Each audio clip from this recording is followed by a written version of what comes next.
Muling maghahain ng protesta ang Pilipinas laban sa mapanganib na mga aksyon ng China sa West Philippine Sea.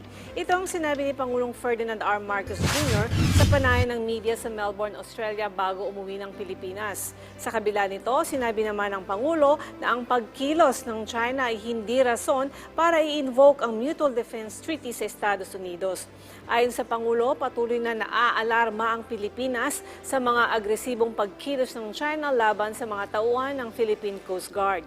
Giit ng Pangulo, muling ipapabatid ng Pilipinas ang mga pagtutol at patuloy na makikipag-usap para mapigilan ang mga ganitong kaganapan sa West Philippine Sea. Samantala, sinabi naman ni Pangulong Marcos Jr. na malinaw na panghihimasok sa teritoryo ng Pilipinas at nakababahala ang namataang Chinese research vessels sa Philippine Rice.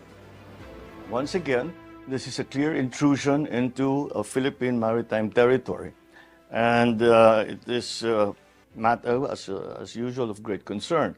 And I see it as absolutely unnecessary because if it is truly a research vessel, then we could have come to a very simple agreement that the research vessel will ply the waters and do the research that they need to do.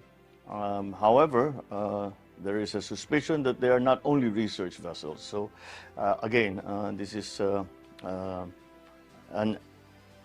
bit of an escalation of the tension that is present in the West Philippine Sea.